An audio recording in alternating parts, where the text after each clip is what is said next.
Right. ఆ 'శ్రీ ఆంజనేయుని' టైంలో మీరు ఆడిషన్ టైంలో ఉన్నారా? కృష్ణవంశీ గారు కూడా ఉన్నారా? ఫస్ట్ చెప్పింది ఆయన, రేపు వచ్చి అసిస్టెంట్ డైరెక్టర్లకి వాళ్ళకి ఆడిషన్ ఇచ్చి వెళ్ళమన్నారు. Okay, okay. ఆ డైరెక్షన్ డిపార్ట్మెంట్ వాళ్ళు పట్టించుకోలేదు. అదే ఆయన తప్పు కాదు అయితే. అంటే నా కింద నా వాళ్ళు ఎలాగ ఉన్నారో చూసుకోవాల్సిన బాధ్యత నాది. అది ఓకే. అది నాకు ఆయన మీద కోపం.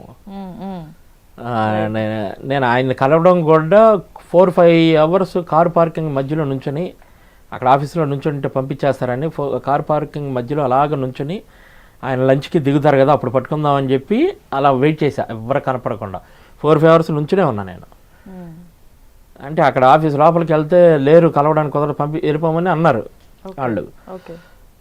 నేను ఆయన లంచ్కి దిగుతాడు కదా గ్యారంటీ 2ంటికి అని చెప్పి ఆ కారు 2 కార్ల మధ్యన ఇలాగ నుంచుని ఎవరు కనపడకుండా నుంచుని ఆయన నిజంగా దిగినప్పుడు వచ్చాను నేను.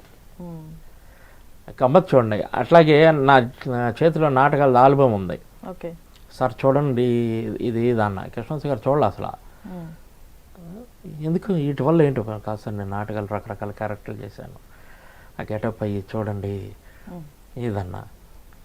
ఎందుకు వాటి వల్ల ఏంటి ఉపయోగం, వాటి వల్ల ఏంటి, వద్దు ఫార్మెట్ అది, ఆడిషన్ ఇవ్వు అది ఇదని చెప్పా.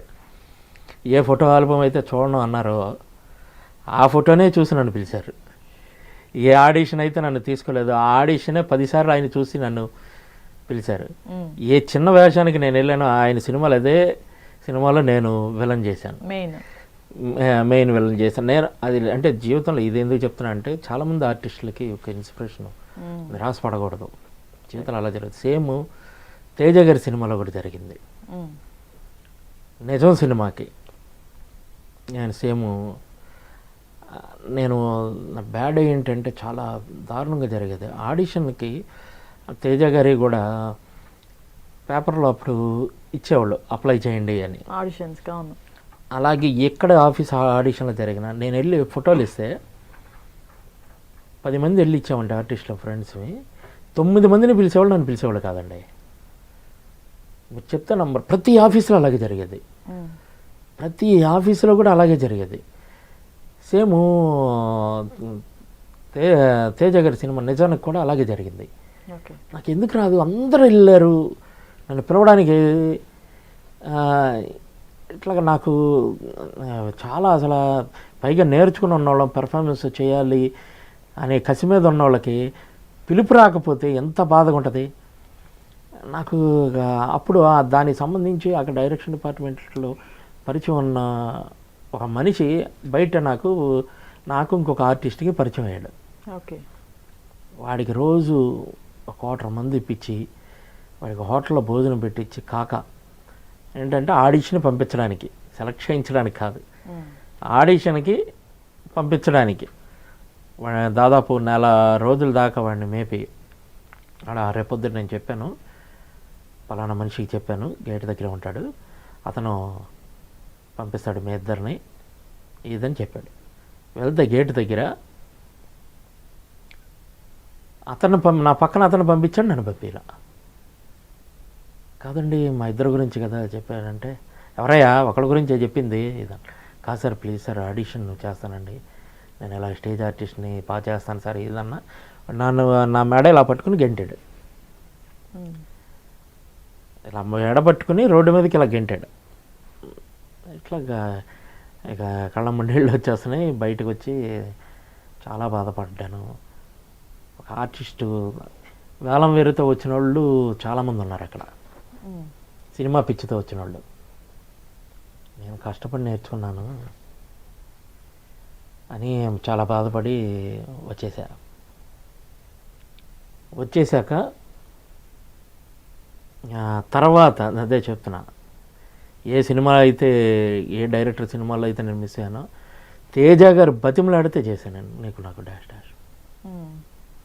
మీరు చెయ్యాల్సిందే అని బతిమలాడితే చేశాను ఆ క్యారెక్టర్. కాల్ చక్రం. ఎవరైనా ఏ ఆర్టిస్ట్ అయినా కూడా నేను నిజంగా నేర్చుకొచ్చిన వాళ్ళకి ఇన్స్పిరేషన్ కోసం చెప్తున్నాను. నా లైఫ్లో ఇలా జరిగింది, అలా కూడా మీ లైఫ్లో కూడా జరగచ్చు, బాధపడద్దు. టాలెంట్ ఉంటే, టాలెంట్ లేదంటే రోజు జరుగుతాయి. మీరు టాలెంట్ డెవలప్ చేసుకోండి. టాలెంట్ లేనివాడికి రోజు జరుగుతాయి, ఎందుకు ఎవడు వాడిని స్వీకరించడు. ఈవెన్ నేను కూడా టాలెంట్ లేకుండా వచ్చి ఏం చేస్తాం, కష్టపడి నేర్చుకుంటారా, బాగా కష్టపడి నేర్చుకో, నీ టాలెంట్ ప్రూవ్ చేసుకోవాలి. నాకు అలాగే ఉషాకిరణ్ మూవీస్లో కూడా సేమ్ ఒక సినిమా పేరు చెప్పను, ఒక సినిమా ఉషాకిరణ్ మూవీస్ అంటే నాకు విపరీతమైన అభిమానం. ఈ రోజుకి నాకు అన్నం పెట్టారు రామోజీరావు గారు. కానీ అక్కడ జరిగిన ఒక సినిమాకి ఆడిషన్కి ఫోటోలు ఇచ్చాం. ఓకే. సేమ్ 8-9 మందికి ఆడిషన్ పిలుపు వచ్చింది, నాకు రాలా. నేను నాతో పాటు పనిచేసిన ఒక ఆర్టిస్ట్, నాతో ఆ 9 మందిలో ఒక ఆర్టిస్ట్కి ఆ డైరెక్టర్ ఫ్రెండ్. నేను ఏమండి మీకు ఫ్రెండే కదా, నా ఫోటో ఎందుకో నన్ను పిలవలేదు, మీ అందరిని పిలిచారు కదా, ఒకసారి ఆడిషన్కి వస్తాను చెప్పండి అని అడిగారు. అంటే ఏంటండి ఎందుకు పిలుస్తారు, ఎవరిని పిలవాలా అలా పిలుస్తారు, ఎందుకు పిలుస్తారండి, పిలవలేదంటే అది ఉషాకిరణ్ మూవీస్ ఏం మాట్లాడుకున్నారా ఇదని ఇతను కూడా రియాక్షన్ ఇచ్చాడు. నాకు విపరీతమైన కోపం, ఒక రకమైన విరక్తి కలిగినాయి. నేను ఆడిషన్ జరిగే ప్లేస్కి వెళ్ళిపోయాను. ఓకే. ఆడిషన్ జరిగే ప్లేస్కి వెళ్ళిపోయి నన్ను కాల్ చేశారు. 12 ఏ టైంకి ఇలా కాల్ చేశారు అన్నీ తెలుసు నాకు 12:10కి కాల్ చేశారు. లేదండి మీ పేరు లేదంటున్నారు అసిస్టెంట్ డైరెక్టర్. లేకుండా ఎందుకు ఉంటుందయ్యా, పలానా పేరు ఇలా పిలిచావా, వాళ్ళతో పాటు నేను ఫోటో ఇచ్చాను, నా పేరు పిలవకుండా అటుంటో పిలిచారు కదా అన్న. పిలవలేదన్నాను. అది ఎందుకు పిలవలేదు చెప్పండి అట్లా. నేను మీరు పిలవకపోతే ఎందుకు పిలవలేదు, రీజన్ ఉంటుందిగా, అది చెప్పండి అన్న. తెలియదండి మాకు, మిమ్మల్ని అయితే పిలవలేదన్నారు. లేదు నన్ను పిలిచారని ఇట్లా డిస్కషన్ జరుగుతుంది. వాళ్ళతో గొడవడానికి వెళ్ళాను నేను. ఎందుకు పిలవరు ఆర్టిస్ట్గా, ఆడిషన్ ఓపెన్ ఆడిషన్ అన్నప్పుడు అందరిని పిలవాలి, లేదా సూటబుల్ క్యారెక్టర్ని పిలవాలి. 10 మంది ఉంటే 10 మంది 10 రకాల మనుషుల్ని పిలిచినప్పుడు నన్ను ఎందుకు పిలవు అని చెప్పి నాకు బాధ. అప్పుడు ఆ డిస్కషన్ ఆ డైరెక్టర్ చూశాడు, అక్కడ జరుగుతుంది. ఏంటి అక్కడ, కాదు సార్ ఇతన్ని పిలవలేదు, వచ్చి గొడవ చేస్తున్నాడు. ఏంటి అని ఆయన కసురుతున్నాడు. అక్కడ ఒక పెద్ద ఆయన ఉంటాడు, ఇప్పటికీ ఈటీవీలో ఒక పెద్ద ఆయన. ఓకే.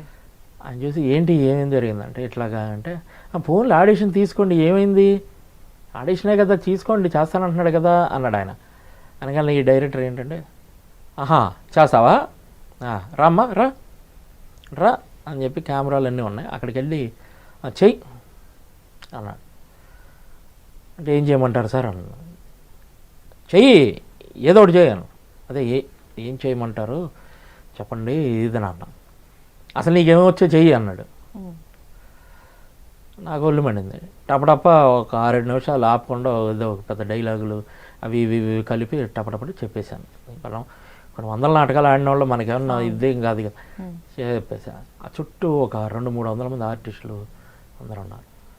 విపరీతంగా క్లాప్స్ కొట్టి అందరూ పరిగెత్తుకు వచ్చి నన్ను కౌగిలించుకుని చేశారు. ఆ పెద్ద ఆయన డైరెక్టర్ గారు ఎక్కడున్నారు సార్ ఇన్నాళ్ళు పాప ఇదని, ప్రకాష్ రాజ్ గారు వీళ్ళతో పోల్చి ఎంత విపరీతంగా. అప్పుడు కూడా ఏదో మీరే విలన పెడదాం అనుకుని, కాకపోతే చిన్నపిల్లలాగా ఉండేవాడిని, సరే పెట్టలేదు. కానీ అంత పేరు వచ్చింది నాకు. వెంటనే నేను బైక్ వేసుకుని మళ్ళీ రూమ్కి వచ్చేసి, ఇంకా నేను అక్కడ 5 నిమిషాలు కూడా ఉండలా. అందరూ పొగిడి అన్నీ చేస్తున్నా టపటప్ వచ్చి పోయి నా పని నెరవేరింది. నన్ను ఎందుకో పనికిరావు అనుకుని నువ్వు ఆడిషన్ పిలవలేదు, నేను నా టాలెంట్ ఏంటో నీకు తెలిసింది కదా, నీ అవకాశం వస్తుంది రాకపోద్ది. ఆర్టిస్ట్కి ఒక రెస్పెక్ట్ అనేది ఇవ్వాలి. ఎంతో కష్టపడి ఎంతో కష్టాలు పడి నేర్చుకుని అన్నీ చేసి ఇండస్ట్రీకి వస్తారు ఆర్టిస్టులు, వాళ్ళకి విలువ ఇవ్వాలండి మెయిన్. ఆ విలువ ఇవ్వకపోవడం అనేది దుర్మార్గం ఇండస్ట్రీలో. ఆర్టిస్ట్కి ఎక్కువ అవమానాలు జరుగుతాయి. ఓకే. మెయిన్ ఆర్టిస్ట్కి ఎక్కువ అవమానాలు బాగా జరుగుతాయి, ప్రతి చోట జరుగుతాయి. చిన్న అసిస్టెంట్ డైరెక్టర్ కాడి నుంచి ఆడుకుంటారు ఆర్టిస్ట్ని. అలాంటివి చాలా చూసాము. అంటే డైరెక్షన్ డిపార్ట్మెంట్ వాళ్ళు కూడా జరుగుతాయి. నేను అది పని చేసా. ఒక కథ చెప్పాలంటే ఎంతమంది దగ్గరికి వెళ్ళి ఎన్ని బాధలు పడాలి, రోడ్డు మీద నిలబెట్టి ఇక కథ వినడానికి కూడా సమాధానం చెప్పక, ఇట్లాంటివి చాలా జరుగుతాయి. ఆ డైరెక్టర్ స్థాయికి వచ్చా జరుగుతాయి వాళ్ళకి. ఈ లోపల ఏంటంటే ఆర్టిస్ట్ని బెదరగొట్టేవాళ్ళు ప్రతి ఒక్కడు చిన్న స్థాయి కాడి నుంచి ప్రొడక్షన్ అబ్బాయి వరకు టీ నలుగురికి ఇస్తాడు, మనకి ఇవ్వకుండా వెళ్తాడు, అడిగి మొక్క నచ్చాలి. చుట్టూ ఉన్న వాళ్ళకి ఇచ్చి వెళ్తాడు వాడు, మనకెవరో. ఇలాంటివి కూడా ఉంటాయి. అందరికీ తాగపోయినా పర్వాలా, 10 మందికి వచ్చినంటే 9 మందికి ఇచ్చి వాడికి టీ ఇవ్వకుండా వెళ్ళాడు అంటే వాడికి ఎంత అవమానంగా ఉంటుంది. ఇలాంటివి కూడా చాలా ఉంటాయి. ఆర్టిస్ట్ బాధలు అవన్నీ పడ్డా నేను. కాకపోతే ఏంటంటే నాకు వచ్చిన కీర్తిలో ఇవన్నీ ఇది నాకు మర్చిపోలేని మహా అద్భుతమైన ఇది జరిగినాయి. నా టాలెంట్ చూసి నన్ను పెద్ద పెద్దోళ్ళు పాదాల మీద పడిన వాళ్ళు కూడా చాలామంది పెద్ద పెద్దోళ్ళే ఉన్నారు. అవి వాటితో పోలిస్తే నేను ఇదే ఉందిలే. కాకపోతే అందరికీ జరిగితే మనం దాన్ని బేస్ చేసుకుని అదే ప్రపంచం అనుకుని నేను దుర్మార్గం తయారవ్వకూడదు. ఇక్కడ తెలుసుకోవాలి, నాకు జరిగిన అవమానాలను బట్టి నేను అవతలని ఆడుకోవాలి, అవతలని హింసించాలి, ఇలా ఉండకూడదండి. మనిషి ధర్మం ఏంటంటే ఒక చిన్న పిట్టకాదు ఉంది. ఒక చిన్న కాలువల్లో ఒక తేలు కొట్టుకెళ్ళిపోతుందంట. ఒక సాధువు వాళ్ళ శిష్యులు అందరూ కూర్చుని ఉన్నారు. ఈయన సాధువు ఏం చేశాడంటే ఆ తేలు కొట్టుకెళ్ళిపోతుంటే ఏలు ఇలా పెట్టి ఆ తేలు కొట్టుకెళ్ళిపోకుండా ఆగితే ఆ ఏలు మీద తేలు ఎక్కి ఆయన ఒడ్డుకి ఇలా తీసుకొస్తుండగా ఆ టైంలో ఏళ్ళు కుట్టేసింది తేలు. మళ్ళీ నీళ్ళలోకి వెళ్తుంది, మళ్ళీ ఏలు పెట్టాడు, మళ్ళీ బయటికి తీసాడు, మళ్ళీ కుట్టింది. అలాగ 5-6 సార్లు జరిగింది. శిష్యులు అడుగుతారు, ఎందుకు గురువుగారు మీకు ఇది, అది కొడతానే ఉంది, మళ్ళీ ఏలు పెట్టి దాన్ని లాగుతానే ఉన్నారు, ఎందుకండి పిచ్చి ఇదని అడుగుతారు శిష్యులు. రే పిచ్చోడా, కొట్టడం తేలు ధర్మం, కాపాడడం మనిషి ధర్మం. నా ధర్మం నేను చేస్తున్నా, దాని ధర్మం అది చేస్తుందిరా అని చెప్పాడు. అట్లాగే మనిషి అనేవాడు ఏంటంటే ఆ మంచితనంతో అవమానాలు జరిగాయని ఒకడు ఏడిపించాడని లేకపోతే వేరే కులం వాడు తిట్టాడని అలాగ ద్వేషించుకుంటూ వెళ్తే వీడు మనిషిగాడు ఉన్నతుడు ఎప్పటికీ కాలేడు. ఆ జరిగిన అవమానాలని మనం ఏంటంటే పాజిటివ్ వేలో తీసుకెళ్ళాలి. అవసరమైతే నలుగురిని మార్చగలగాలి, ఇలా జరగకూడదురా ఇది ఇది అని చెప్పుకోవాలి. కానీ దాన్ని పగబెట్టుకుని ఇప్పుడు నన్ను అసిస్టెంట్ డైరెక్టర్లు ఏడిపించారని వాళ్ళందరినీ చిన్న అసిస్టెంట్ డైరెక్టర్లు వచ్చేవాళ్ళని నేను ద్వేషించడం మొదలుపెట్టి, చిన్న ఆర్టిస్టులు నేను ద్వేషించడం మొదలుపెట్టి, ఆడెప్పుడో నన్ను అవమానించాడని వాడిని ద్వేషించడం మొదలు, ఇప్పుడు నేను అవమానాలు జరిగినాయి అని డైరెక్షన్ పరంగా వాళ్ళందరూ ఈరోజు నన్ను కృష్ణవంశీ గారు నేను ఇక అన్నదమ్ములంతా ఆత్మీయంగా ఉంటాం. ఆయనకి చెప్పాను నేను, ఇప్పుడు నా దగ్గరికి ఎన్నాళ్ళు ఎందుకు రాలేదురా అని అడిగితే ఇలా జరిగిందని చెప్పాను నేను. ఇట్లాగా ప్రతి ఒక్కరి అట్లాగా జరుగుతుంటాయి. దాన్ని ఏంటంటే లైఫ్లో ముందుకెళ్ళిపోతూ ఉండాలి. అది